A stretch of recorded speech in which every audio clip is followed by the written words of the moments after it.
Boa tarde a todos. Sejam muito bem-vindos à 30ª e marcante edição do Fórum da Liberdade. Em nome do vice-governador José Paulo Cairoli, aproveito para saudar todas as autoridades aqui presentes.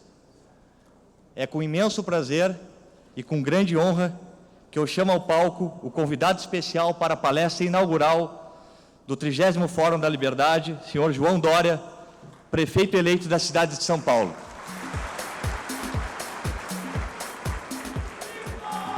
Antes de passar a palavra ao prefeito, que está ao meu lado, eu gostaria de registrar um agradecimento especial a pessoas que envidaram todos os esforços e tornaram possível a vinda do prefeito a Porto Alegre nessa tarde, numa agenda super, hiper concorrida. São eles: Gustavo N., Hermes Gazola, Jorge Gerdau e Johan Peter, Renato Malcom e Paulo Webel. Muito obrigado a todos os associados do Instituto e ao público. O fórum é um sucesso de público para assistir o prefeito e os demais palestrantes. Muito obrigado. Passo de imediato a palavra ao prefeito João Dória.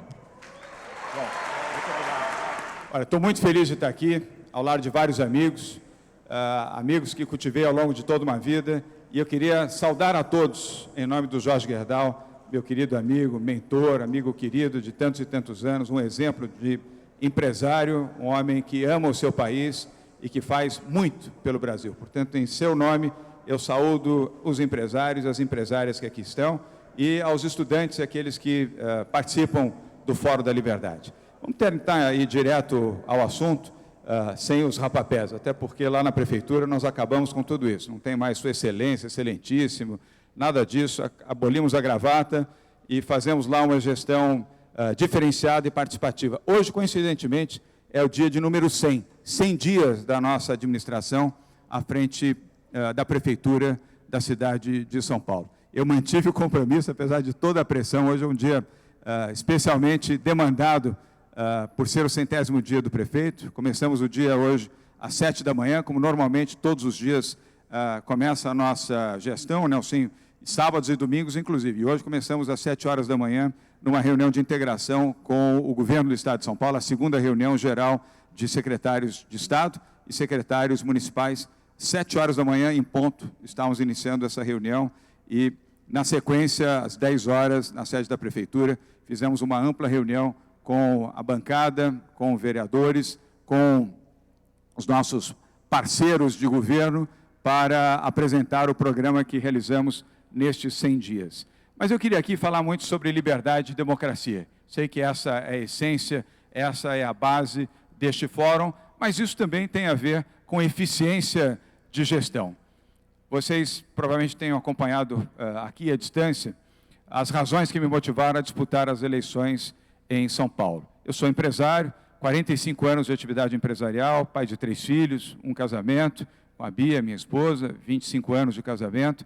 Tinha uma vida confortável, uma vida, embora com muita demanda, muito trabalho. Fui fundador do LIDE, o Grupo de Líderes Empresariais, mas eu quis sair da minha zona de conforto. Eu quis sair da área que me dava todo o conforto para viajar, desfrutar do tempo com a minha família, desfrutar também do patrimônio que eu pude conquistar trabalhando e trabalhando duro, porque eu amo muito os meus 3 filhos. E quando pude perceber que os meus filhos e os amigos dos meus filhos, nos últimos anos, começaram a se decepcionar com o Brasil, começaram a enxergar a possibilidade de viver fora do Brasil, eu disse a mim mesmo e disse a Bia, minha esposa: eu não vou ficar calado. Eu não quero ver os meus filhos não gostando do Brasil e tendo decepção com o Brasil.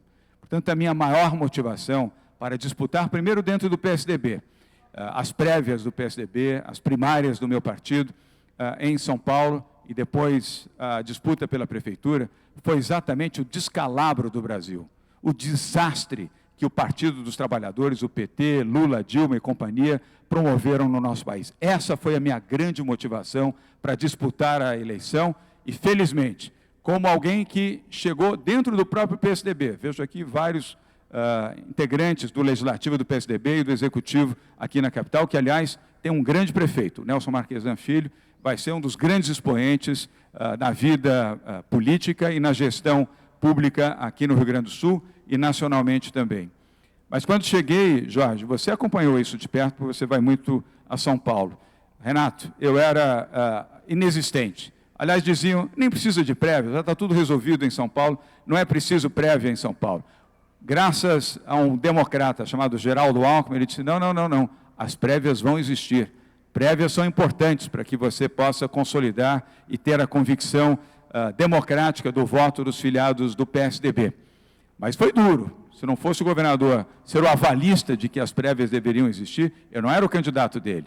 Ele desejava que as prévias acontecessem, que as prévias ocorressem como de fato ocorreram. Comecei lá embaixo, com 1%, talvez, da intenção de votos dos filiados do PSDB, diante de um candidato que era o franco favorito, candidato, aliás, do presidente Fernando Henrique, do senador Aloysio Nunes Ferreira, do senador José Serra, do senador Zé Aníbal, todas as pessoas ilustres que eu respeito muito.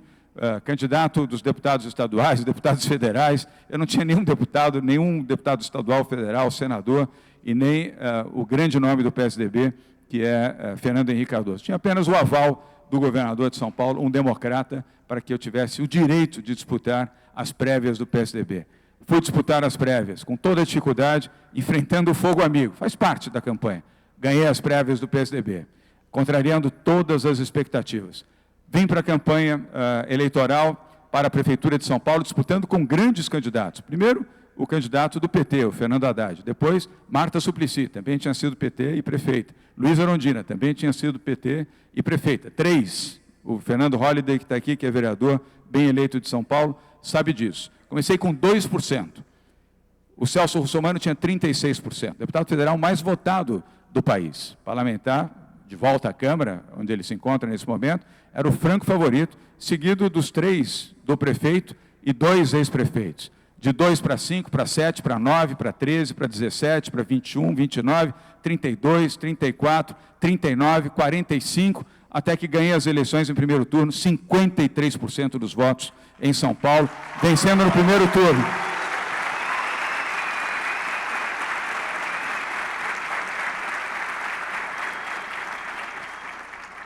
Pela primeira vez, um candidato eleito em 28 anos, desde que as eleições passaram a ser em 2 turnos, que vence a eleição em um único turno em São Paulo. E eu fui desdenhado. Aliás, ganhei editoriais de jornais em São Paulo. Um jornal, então, esse acho que fez uma coleção de editoriais, dizendo que eu era um franco atirador, que eu não entendia nada de vida pública, o que uma almofadinha, coxinha, vinha fazer na vida pública. Ficasse em casa, vai cuidar da sua vida, vai cuidar dos seus cães, não venha para a política é coisa séria, etc. Eu, ao contrário de me inibir, isso só aumentou a minha motivação e a minha determinação para disputar a eleição. Comecei exatamente lá embaixo. Mas o que nos fez vitoriosos na eleição em São Paulo?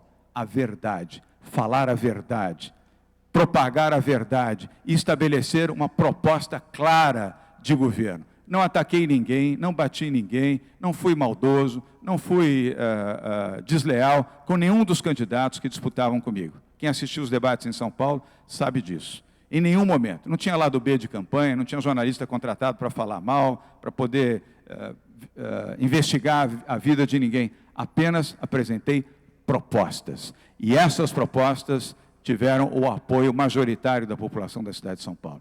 E agora, como prefeito, a completar 100 dias, eu tenho orgulho de dizer para vocês que aqui estão, que as 2 pesquisas que foram feitas lá em São Paulo, pelo Instituto Paraná Pesquisa, que é um instituto sério aqui do nosso estado vizinho do Paraná, e o outro do Datafolha, do Instituto Datafolha. Nas 2 pesquisas, eu fui o prefeito mais bem avaliado nos 100 dias da história política de São Paulo, desde Luísa Erundina.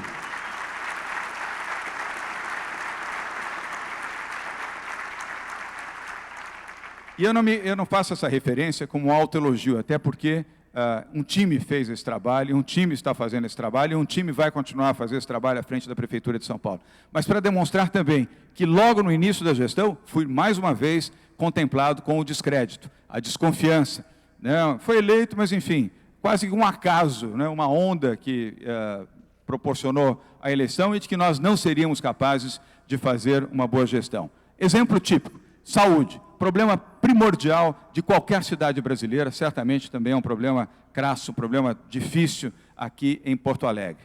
Nós lançamos um programa durante a campanha chamado Corujão da Saúde, para zerar o déficit de exames públicos na rede municipal de saúde. 476 mil pessoas, pessoas pobres, pessoas humildes, aguardavam em filas de 10, 12, 14, 18 meses para fazer um exame radiológico, ou uma tomografia, ou qualquer exame na rede municipal de saúde. E nós tínhamos a convicção de que o nosso projeto, que era um projeto construído com gestão, com planejamento, funcionaria. E funcionou. Tomei editoriais dizendo que aquilo era uma mentira, balela, conversa. Imagina um programa que em 3 meses, Nelson, pudesse colocar 500 mil de pessoas fazendo exames. Pois muito bem, fizemos 44 convênios, num prazo recorde de 9 dias, com hospitais públicos, estaduais e com hospitais de referência. Albert Einstein, Sírio-Libanês, Beneficência Portuguesa, HCOR, Hospital Alemão Oswaldo Cruz, hospitais que são considerados, são hospitais referência em São Paulo. Muito bem, com 83 dias de gestão, nós zeramos, colocamos a zero o déficit da saúde de exames em São Paulo. Com gestão, não teve milagre, não teve mais dinheiro, não. O mesmo recurso que estava ali colocado no orçamento, tabela SUS, o que tivemos e o que fizemos foi gestão, eficiência de gestão, capacidade de enxergar o problema e encontrar a solução. Este é o ponto. Agora temos novos desafios, não basta atingir um desafio e sair comemorando, temos novos desafios. Primeiro, dos exames que continuam sendo demandados e nós temos que ter a capacidade de atendê-los todos, no limite em 60 dias. 30 dias exames urgentes, no limite 60 dias os demais exames. E se houver qualquer desregulação nisso, imediatamente o Corujão da Saúde volta a operar.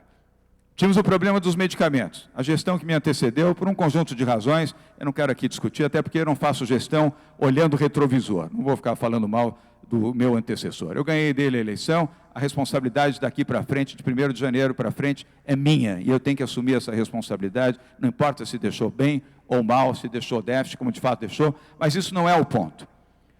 A gestão anterior não fez a compra dos medicamentos que eram necessários para a rede pública, porque era um volume de investimento muito alto. Quando nós chegamos, passei a fazer visitas surpresa, como faço toda semana, junto com o meu vice, que é o Bruno Covas. O Bruno comigo entra no carro, só no carro que nós decidimos qual é o bairro que nós vamos visitar, para não ter maquiagem, não ter preparação nenhuma no ambiente onde vamos visitar hospitais, rede pública de ensino, creches e as prefeituras regionais.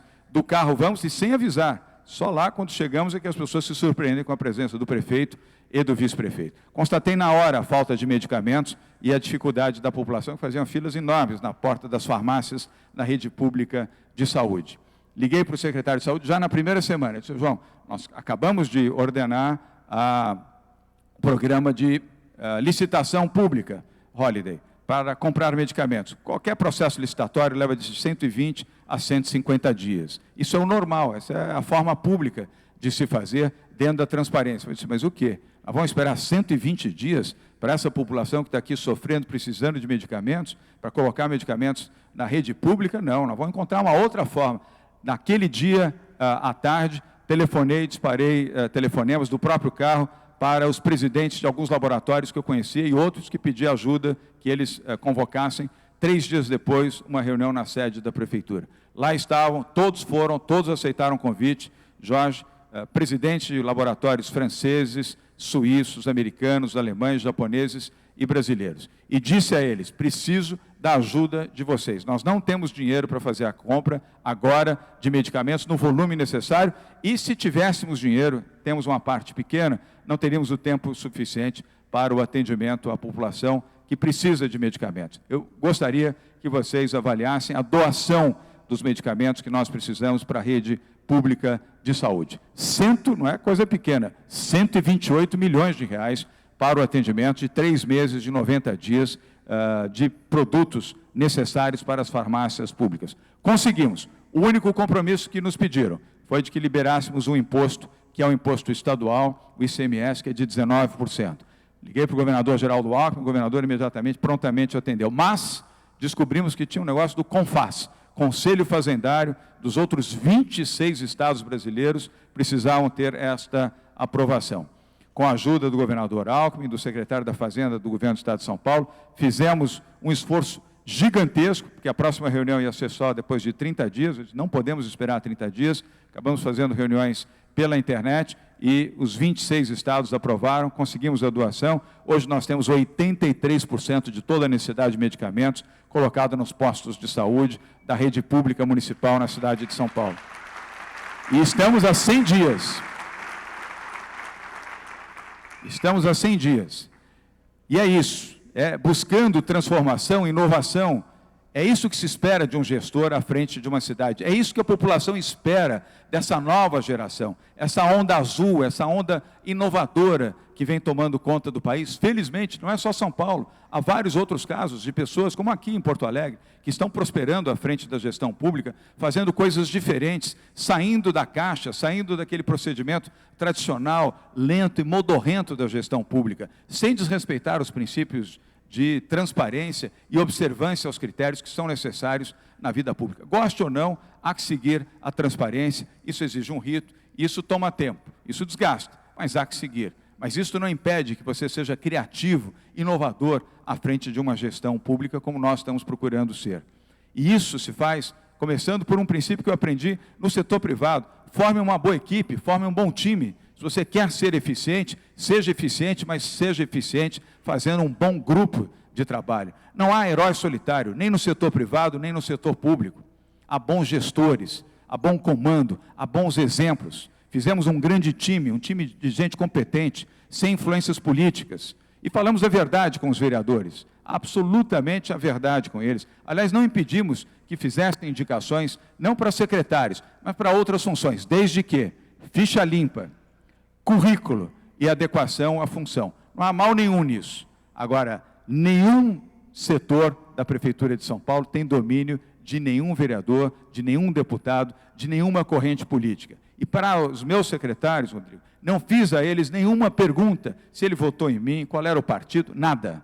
Nenhum, nada, zero. Isso para mim não tem importância nenhuma. Valorizo o meu partido, tenho honra de ser do PSDB, mas não pedi ficha partidária de ninguém para compor o governo. Aliás, compus com vários, inclusive um ex-secretário do Fernando Haddad, eu convidei porque ele era bom, correto, para fazer parte do nosso secretariado. Convidei um ex-secretário do Gilberto Kassab para fazer parte do nosso secretariado e não fiquei perguntando por que ele deixou de votar em mim, por que apoiou outro candidato, mas fui buscar a eficiência e a capacidade de servir adequadamente à população. Bom time, bom serviço, equipe integrada para fazer uma boa gestão à frente da cidade de São Paulo. Programas inovadores. Hoje, ao fazer o balanço de 100 dias, lançamos 60 programas de atuação no campo econômico e no campo de desenvolvimento social. Agora, isso exige trabalho. O prefeito acorda cedo, dorme tarde, trabalha muito, sábado e domingo. Nada diferente do que eu já fazia. Aqui vejo vários amigos que conhecem a minha vida e conhecem a minha história. Apenas, neste momento, sirvo integralmente à população da cidade de São Paulo. E sirvo com orgulho. Eu nasci em São Paulo. Meu pai nordestino veio com dificuldade para São Paulo, como milhões de outros brasileiros foram a São Paulo, do Sul, do Norte, do Nordeste, do Centro-Oeste, e lá ele encontrou o seu caminho de vida, se tornou um homem próspero, foi para a política, a convite do Montoro, foi caçado no golpe de 64, exilado pela ditadura militar, eu fui para o exílio com ele também, mas nunca deixei de guardar na imagem do meu pai os melhores valores que ele pôde oferecer aos seus 2 filhos. Que não foi dinheiro, não foi propriedade, não foi automóvel, não foram títulos, não foi tesouro, não foi nada. Foi o legado de moral, decência, caráter. Foi isso que ele nos ensinou, que é o melhor legado que um pai pode oferecer aos seus filhos. E da minha mãe, guerreira, que durante 8 anos, quando voltamos ao Brasil, na ausência do meu pai, nos ensinou o esforço que uma mulher, que uma mãe faz para preservar os seus filhos. Com toda a dificuldade, ela nos alimentou com muita dificuldade e chorando quase todas as noites para poder orientar os 2 filhos, educar os 2 filhos. Eu fui para uma escola pública, porque não tinha dinheiro para pagar aquela escola privada, onde eu atuava como aluno no Colégio Rio Branco, em São Paulo, antes do golpe militar de 64. Estudei numa escola pública, sim, está lá, até hoje, Escola Professora Marina Sintra, escola estadual, no mesmo endereço, na Rua da Consolação, 4 anos estudando de noite, porque eu trabalhava de dia, porque queria ajudar minha mãe, ainda que com um pequeno salário que eu ganhava. A vida me ensinou o que é o esforço, o que é o trabalho, o valor do dinheiro, da dedicação, de ser correto, de ser honesto, de ser decente. E aí eu quero finalizar, até para que possamos valorizar aqui as perguntas, Holiday, e que vocês certamente terão a fazer. Valorizar aquilo, e naquilo que eu vou dizer agora para vocês, não há nenhum viés de ordem eleitoral, nenhum viés de candidatura. Eu não sou candidato a governador de São Paulo, não sou candidato a presidente da República, eu sou candidato a ser um bom prefeito, a fazer aquilo que outros não souberam fazer, principalmente aqueles que se avocaram como representantes populares e mentiram para a população brasileira. Então, o que eu vou dizer aqui, para finalizar, a todos que aqui estão no Fórum da Liberdade, não pensem que é nenhum viés, nenhuma indução de ordem política, não. É emoção, é satisfação, é alegria de ser brasileiro. Eu amo o meu país, amo muito o Brasil, como amo muito a minha terra, que é a cidade de São Paulo, que é a capital do Brasil. São Paulo tem lá brasileiros de todos os matizes, estrangeiros que escolhem a cidade para viver, e São Paulo acolhe essas pessoas com muita dignidade e com muito carinho.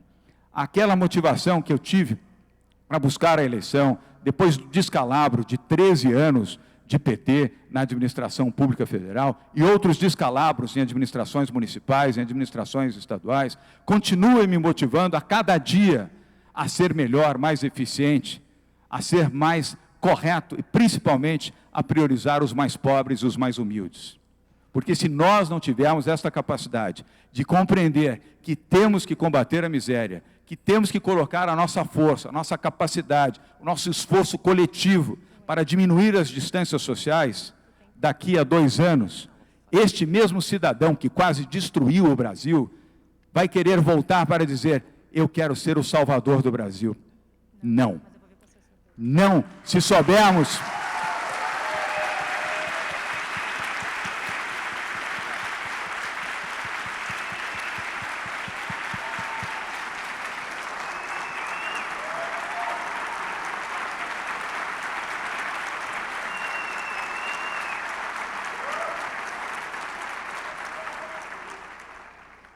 Não, se nós soubermos fazer a lição de casa, se soubermos exatamente mostrar que ao contrário da mentira, que ao contrário das promessas, que ao contrário daquilo que fizeram no Brasil, o povo brasileiro e aqueles que estão hoje tendo a oportunidade no Legislativo e no Executivo, fazerem o que tem que ser feito, realizarem aquilo que devem fazer, principalmente para os mais modestos e os mais humildes, mas de verdade.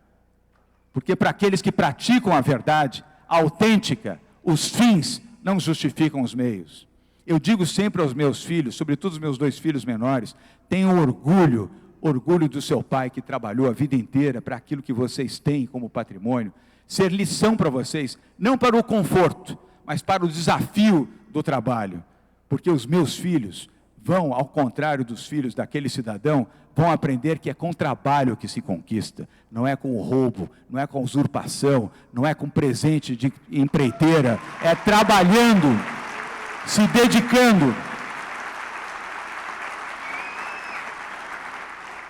Eu não vou ter filho milionário da noite para o dia, não, graças a contratos de multinacionais ou empresas de telecomunicação. Meus filhos vão saber que o meu exemplo será o exemplo deles, vão ter que trabalhar e trabalhar duro. Um deles já está trabalhando aqui com o Gustavo N. E tem que trabalhar duro para aprender, ganhar salário pequeno, para aprender o que é duro ganhar a vida. E à frente da Prefeitura de São Paulo, vou sim, como já disse, Rodrigo, várias e várias vezes, à frente de plateias como essa, que vou usar sim toda a minha força como cidadão, como brasileiro, como prefeito da cidade de São Paulo, sendo correto e sendo honesto, para dizer, Lula, você não é salvador de nada. Você quase destruiu o Brasil e o sonho de milhões de brasileiros, de milhões de jovens, de milhões de crianças. Você não vai destruir outra vez o sonho do Brasil de ser um país honesto, um país decente, um país que sabe os seus valores e cuja bandeira não é vermelha. A bandeira brasileira é verde e amarela. E é essa bandeira que nós vamos mostrar, é essa bandeira que eu uso, aliás, em cada praça pública, em cada parque público que abrimos em São Paulo, tem o hasteamento da bandeira brasileira, tem o hino nacional brasileiro, para que as pessoas se lembrem que este é o país que nós desejamos para nós hoje e para os nossos filhos e para os nossos netos. Não vou me calar, não vou me sentir amordaçado, mesmo ocupando uma função pública, ainda mais com essa responsabilidade que eu recebi. Usarei sim todas as minhas forças, a minha força de eficiência, de trabalho, de dedicação, a minha voz, para ir aonde for necessário, para gritar: o meu país é o Brasil! Obrigado!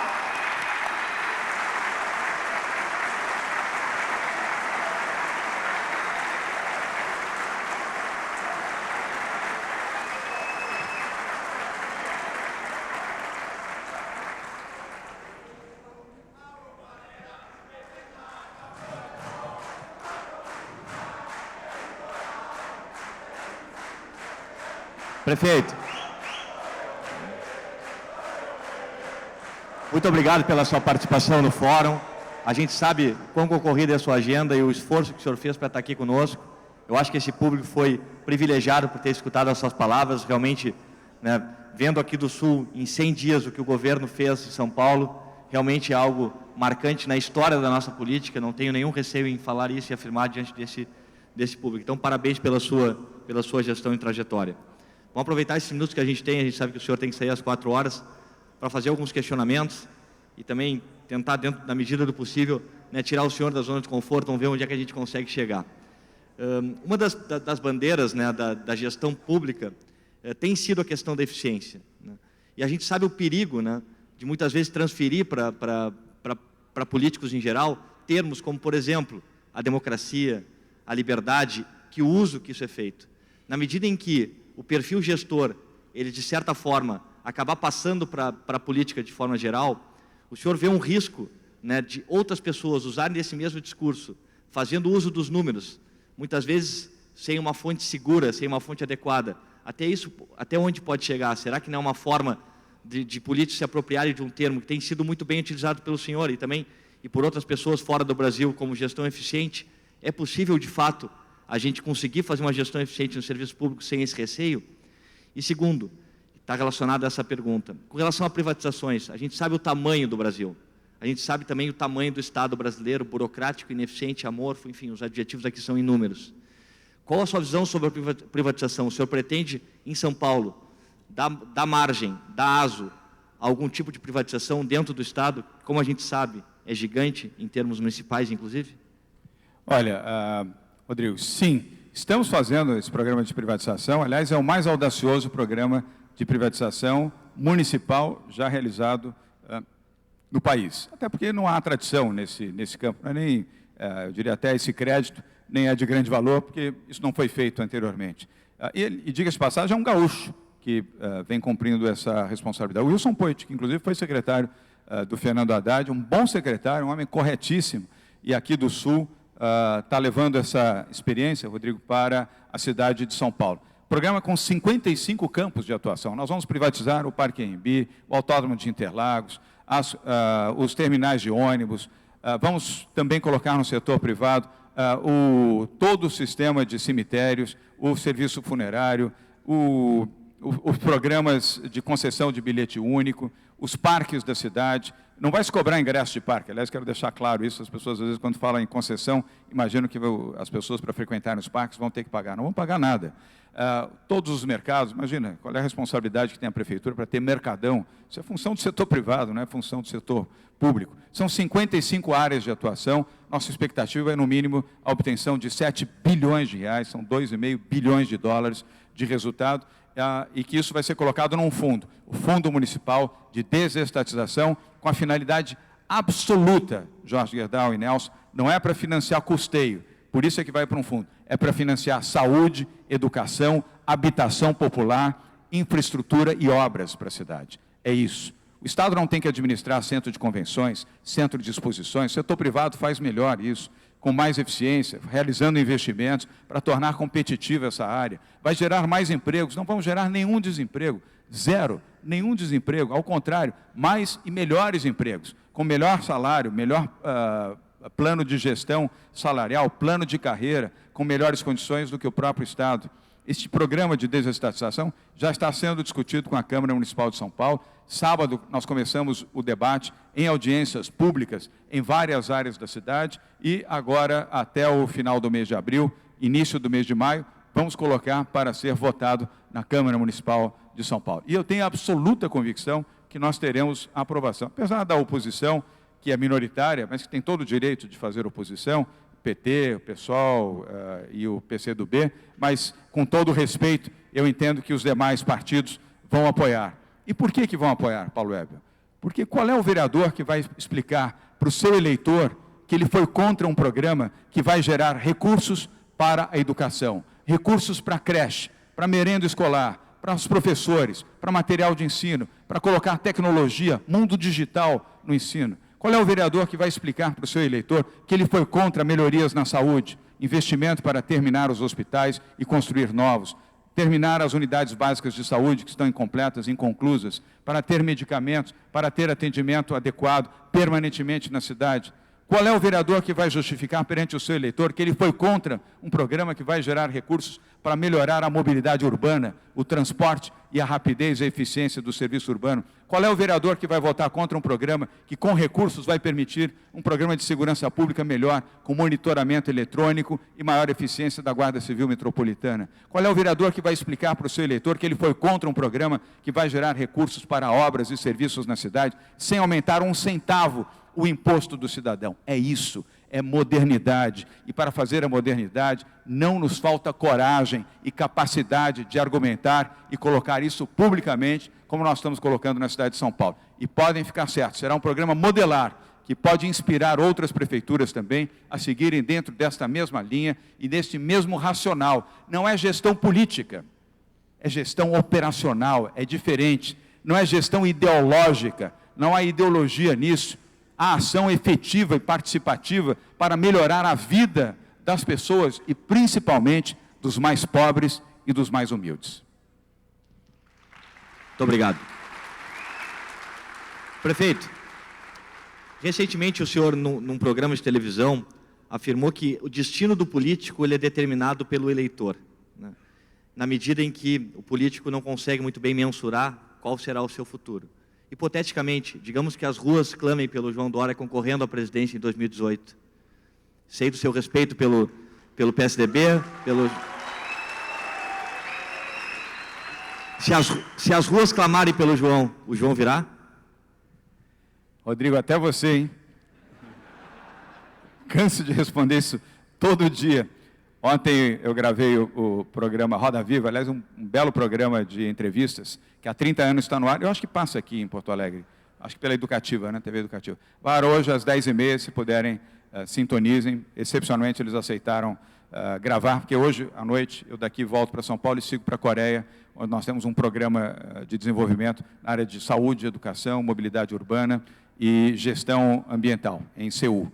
Então eu não podia gravar, ontem fizeram. E é uma roda ali, acho que são 6 jornalistas, se eu não me engano, os 6 rodaram, acho que umas 3 vezes com essa mesma pergunta que você coloca agora. Eu não sou candidato, eu sou prefeito e quero prefeitar, eu quero realizar aquilo para o qual eu fui eleito. A melhor contribuição que eu posso dar para a democracia brasileira é ser um bom prefeito de São Paulo, mostrar que essas teses, esses programas pró-mercado, programas que tratam das pessoas, e quando fala pró-mercado, as pessoas vão, mas então vamos abandonar os cidadãos? Não, ao contrário, nós vamos valorizar as pessoas que precisam da presença do Estado, daquelas que têm mais necessidade do acolhimento pelas mãos e por políticas públicas eficientes do Estado. Mas para isso eu não preciso ser candidato a nada. Eu preciso corresponder ao voto que me deram e até ao voto que não me deram. Eu sou prefeito de todos em São Paulo. Os que votaram em mim, os 53 que votaram, os que anularam o voto, os que escolheram outros candidatos. Eu tenho que dar o mesmo tratamento e ser eficiente para todos, indistintamente, com prioridade aos mais pobres, aos mais humildes, mas atender a todos da cidade, indistintamente.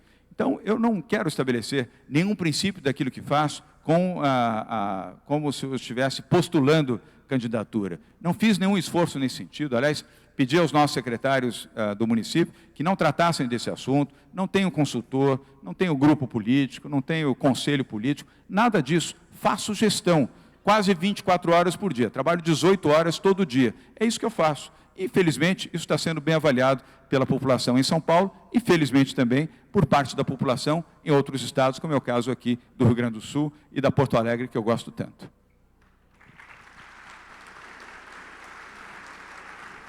Muito obrigado, prefeito.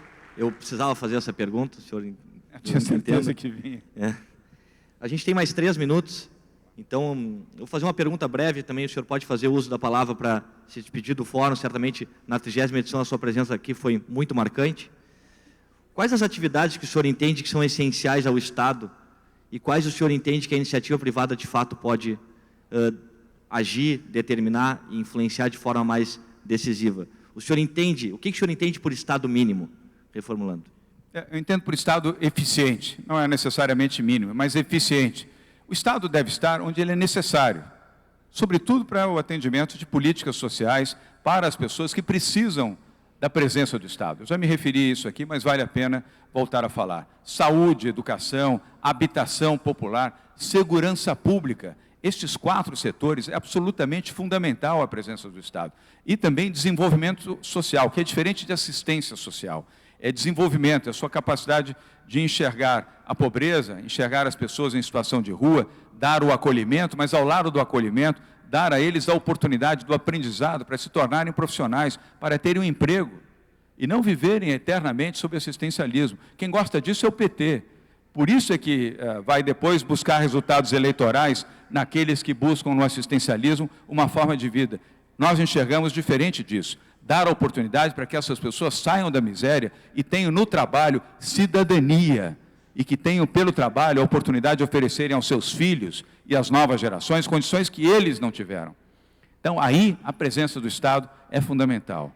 Fora disso, onde o Estado não é eficiente, setor privado, com regras, evidentemente. É preciso ter regras. A função do Estado é a função reguladora. O Estado tem essa competência e essa responsabilidade. É preciso ter ordenação, leis, obediência, regras claras, agências reguladoras para proteger o interesse de todos e não estabelecer privilégios de nenhuma espécie, mesmo para o mais eficiente grupo privado que possa ter interesse numa determinada área de atuação. Então, é isso que eu enxergo, é o Estado eficiente.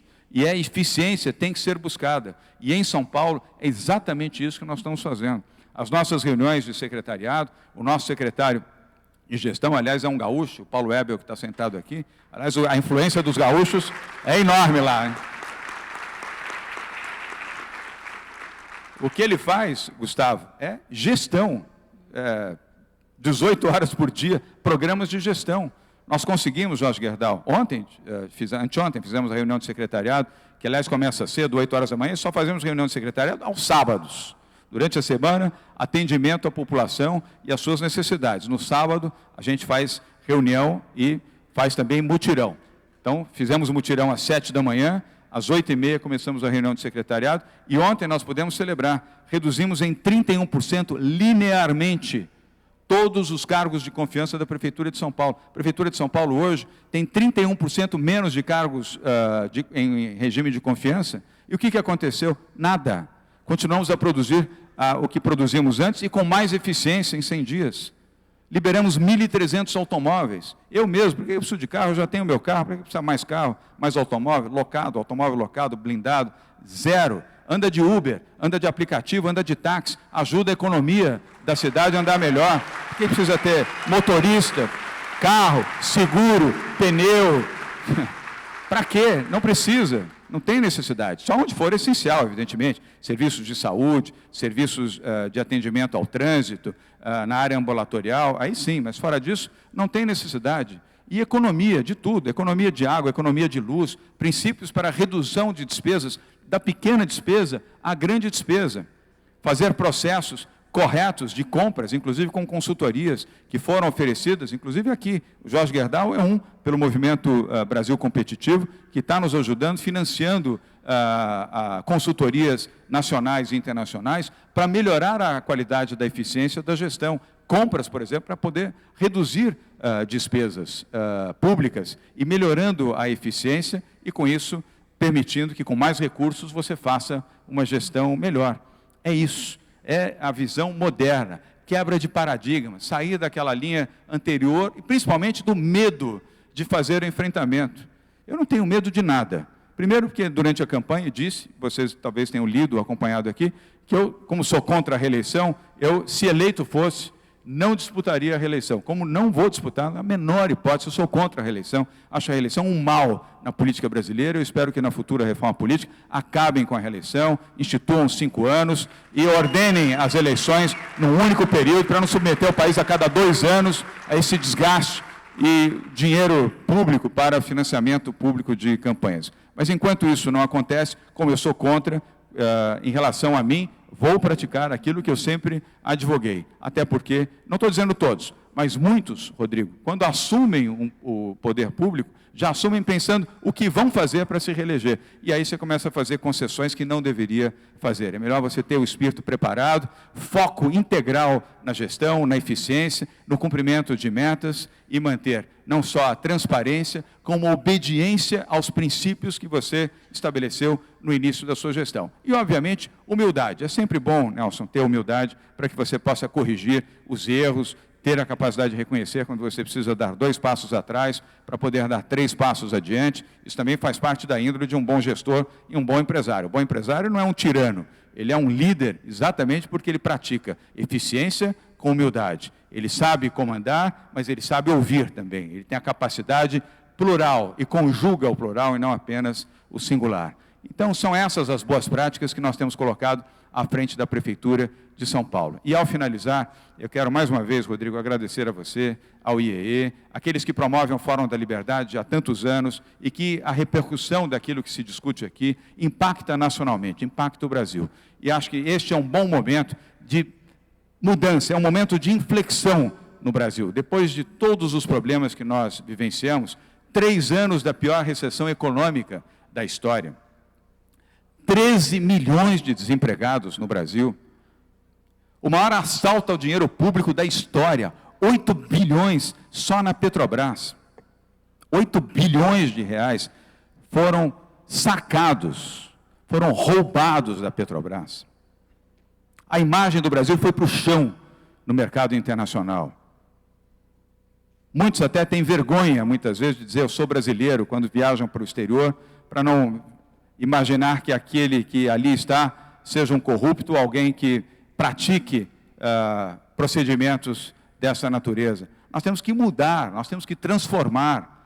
E esta mudança só se fará se todos estiverem juntos com esse mesmo objetivo. Se todos fizerem aquilo que precisam fazer. Os empresários também. Jorge, eu tenho dito e você tem assistido, os empresários brasileiros, em todos os níveis, pequenos, médios, sobretudo os empresários mais influenciadores, têm que ter atitudes mais inovadoras. Vocês têm que apoiar a reforma da Previdência de forma mais clara no Congresso Nacional. É importante para o Brasil fazer a reforma da Previdência. Não podem ficar em silêncio. Não pode ter o apoio de um e-mail. Tem que fazer a voz ser ouvida no Congresso Nacional. Porque senão, o que vai acontecer no Brasil é que a minoria ruidosa se sobrepõe à maioria silenciosa. Não pode. Reforma trabalhista, os empresários têm que ir a Brasília, fazer o corpo a corpo, com cada deputado, com cada senador. Comunidades, instituições, o próprio IEE, não podem ficar apenas nas suas manifestações distantes. Tem que ter estratégia, comportamento, corpo a corpo, para que as boas teses e as boas causas sejam defendidas. Nós temos um governo de transição, nós temos que apoiar essa transição para que ela seja pacífica e prepare o país, finalmente, para o grande salto de desenvolvimento econômico, e onde há desenvolvimento econômico, há desenvolvimento social, há emprego e há prosperidade. Vocês que correspondem à parcela da maioria silenciosa, gritem, se movimentem, se articulem, usem as redes sociais, usem as suas influências, usem as suas organizações para pressionar positivamente e legitimamente aqueles que podem, no seu voto, ajudar a transformar o Brasil. O país não pode ser uma república sindical, com todo respeito aos sindicatos, inclusive os patronais. Chega, é preciso mudar, é preciso ter a coragem de fazer essa transformação para o Brasil.